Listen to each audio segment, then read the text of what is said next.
जय Hind everyone. Welcome back to Archana Sharma learning academy. आज के वीडियो में हम बात करेंगे लिसनिंग वर्सेस हियरिंग। वीडियो को अंत तक देखिएगा। चैनल को सब्सक्राइब कीजिए, शेयर कीजिए जितना कर सकते हैं आप, और बेल आइकन को दबाना ना भूलें ताकि जल्दी से आपको आने वाले वीडियो का नोटिफिकेशन मिल सके। तो चलिए वीडियो शुरू करते हैं। हियरिंग और लिसनिंग में सबसे बड़ा डिफरेंस ये होता है, hearing is an activity of perceiving sounds in which sound waves और vibrations are received through ear. यानी कानों के द्वारा जो भी साउंड वेव्स हम रिसीव करते हैं उसे हियरिंग कहते हैं। जबकि listening is an activity of hearing a sound vibration then analysing and understanding it. यानी कि साउंड वेव्स और वाइब्रेशन को सुनना और उसके बाद उसे एनालाइज करना, यानी उसका विश्लेषण करना, वो कहाँ से आ रही है, किसकी आवाज़ है, क्या कहना चाह रहे हैं, इसको एनालाइज करते हैं और समझने की कोशिश करते हैं। ये एक्टिविटी लिसनिंग कहलाती है। Hearing is an ability. Hearing जो है वो एक एबिलिटी यानी योग्यता होती है, जबकि लिसनिंग एक कौशल यानी कि स्किल होता है। कौशल का मतलब है कि हम इसका उपयोग अलग अलग तरीके से अलग अलग क्वालिटीज़ को बढ़ाने में करते हैं, जैसे कि कम्युनिकेशन स्किल्स को स्ट्रॉन्ग करने में करते हैं या फिर लीडरशिप स्किल को स्ट्रॉन्ग करने में करते हैं। तो लिसनिंग इज अ स्किल और hearing is an ability. Hearing continuous activity है। आप सो रहे हैं, आप जाग रहे हैं, आप सड़क पर जा रहे हैं, आप बैठे हैं कहीं पर, आप कहीं पर लेटे हुए हैं, कंटिन्यूस प्रकृति में से कुछ ना कुछ आपके कानों में पड़ता ही रहता है। चाहे वो चिड़ियों के चहकने की आवाज़ है, पत्तों के खड़कने की आवाज़ है, हवा के चलने की आवाज़, कोई भी आवाज़ आपके कान में ज़रूर पड़ती है। ये कंटिन्यूस एक्टिविटी है। जब तक हम जिंदा रहते हैं हम हमेशा कुछ ना कुछ सुनते रहते हैं।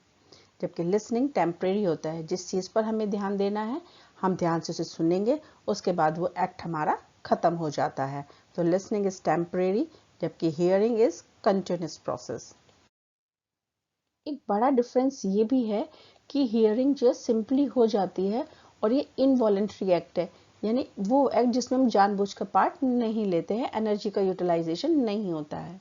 जबकि लिसनिंग जो है, इसको जब हम करते हैं तो वहाँ से हम कुछ ना कुछ सीखते हैं और इस वजह से हम उसमें एनर्जी का उपयोग भी करते हैं और जानबूझकर यानी जानते बूझते हुए हम इसका हिस्सा बन जाते हैं, क्योंकि इसमें ब्रेन का भी आप यूज करते हैं।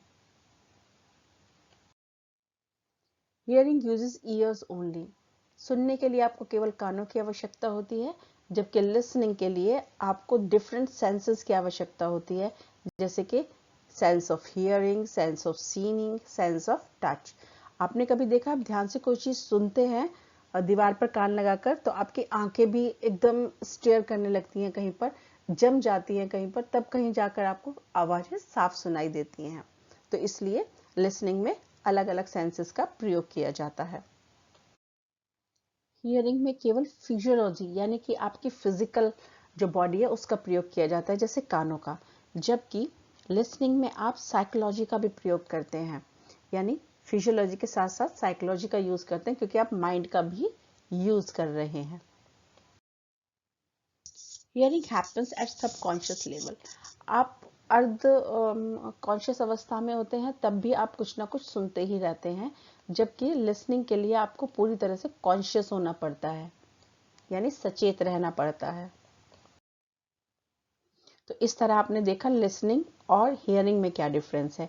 अब इसकी प्रैक्टिस आप लिख लिख कर करिए। अगर आपको नोट्स चाहिए तो हमारे ब्लॉग्स पर आपको नोट आसानी से मिल जाएंगे लिसनिंग टैब के अंदर।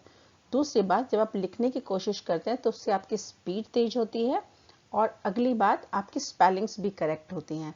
तो हमेशा लिख लिख कर प्रैक्टिस करिए एग्जाम के लिहाज से।